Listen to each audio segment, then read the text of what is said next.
Bagi Miriam Francescera, Al-Quran adalah puncak perenungan filosofisnya. Al-Quran pula yang kemudian mengantarkannya pada Islam.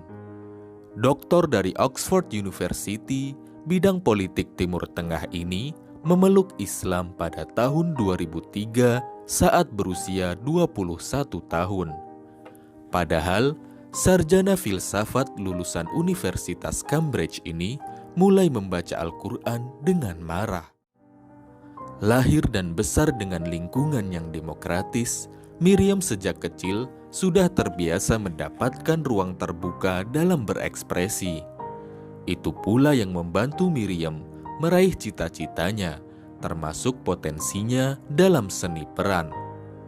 Sejak usia 12 tahun, ia sudah menjadi artis melalui film Sense and Sensibility pada tahun 1995.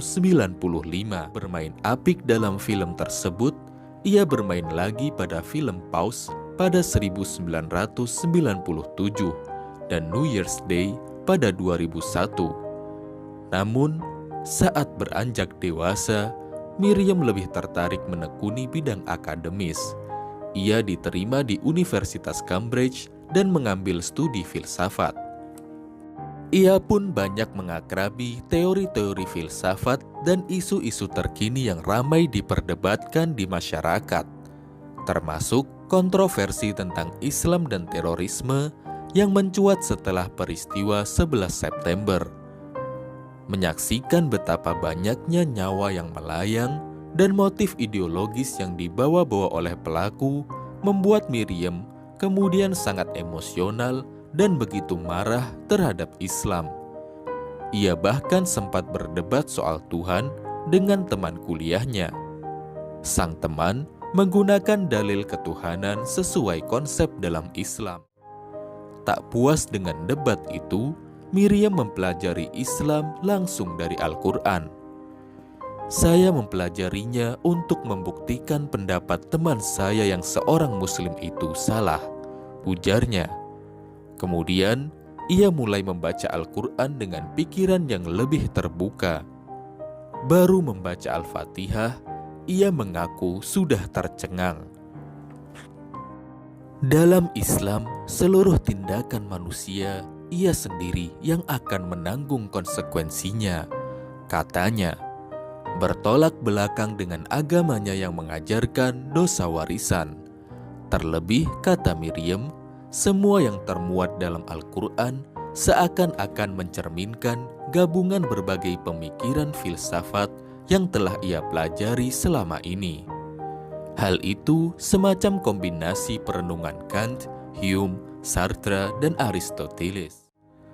Sebagai seseorang yang selalu memiliki minat dalam filsafat, Al-Quran terasa seperti puncak dari semua renungan filosofis saya, katanya.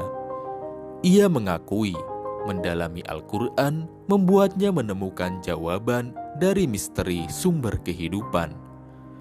Entah bagaimana Al-Quran dalam sekejap berhasil menjawab pertanyaan-pertanyaan filosofis mendalam yang diajukan selama berabad-abad tentang eksistensi manusia dan menjawab satu yang paling mendasar terkait alasan mengapa manusia diciptakan.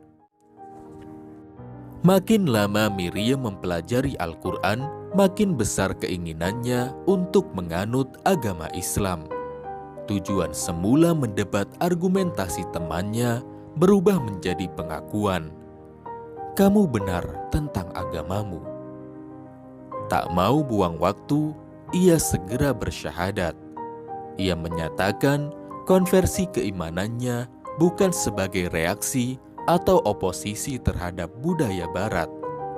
Sebaliknya, itu merupakan validasi dari apa yang selalu saya pikirkan, ujar Miriam. Setelah lebih dalam mempelajari Islam, ia menyebut bahwa kehidupan Nabi Muhammad SAW sebagai seseorang yang membuatnya termotivasi untuk mengubah karirnya.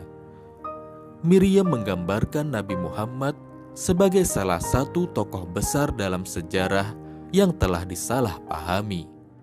Ia pun mengutip beberapa perkataan populer Nabi Muhammad SAW, dan salah satu hadis favoritnya adalah, "Maafkan orang yang bersalah kepada Anda, jalinlah hubungan dengannya. Berbuat baiklah kepada orang yang telah berbuat jahat kepada Anda, dan berbicaralah tentang kebenaran, bahkan jika itu bertentangan dengan diri Anda sendiri." Menurut Miriam, adalah tugas Muslim untuk membuat Islam tampil tidak sebagai agama yang asing. Dan kini, ia menjadi bagian untuk turut mengemban tugas itu.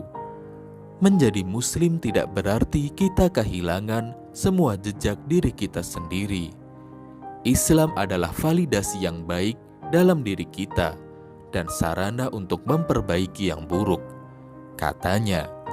Makanya, Miriam kemudian aktif memperjuangkan isu-isu umat melalui beragam media, dari film dokumenter hingga diskusi publik. Sebagai jurnalis, akademisi, produser, dan penulis, ia berusaha mengenalkan Islam dan menepis berbagai persepsi negatif tentang Islam di kalangan publik. Acara dokumentasinya pun sudah ditayangkan oleh banyak media, termasuk Channel 4 dan BBC One. Bahkan beberapa proyeknya telah masuk nominasi penghargaan bergengsi untuk kategori Best Investigative Documentary 2018, seperti The Truth About Muslim Marriage, The Muslim Pond, dan A Deadly Warning, Srebrenica Revisited.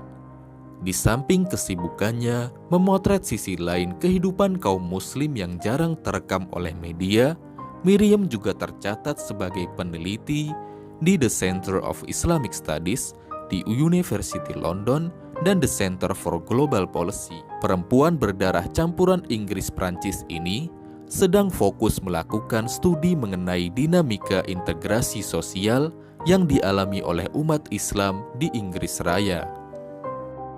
Hasil riset yang ia lakukan bukan hanya tertuang dalam bentuk jurnal ilmiah, tapi juga terpublikasi melalui media massa mainstream seperti The Guardian, The Telegraph, CNN, dan lain-lain. Menilik banyaknya kontribusi yang ia lakukan, Miriam pernah dinominasikan sebagai salah satu 14 under 14 European Young Leaders pada tahun 2017.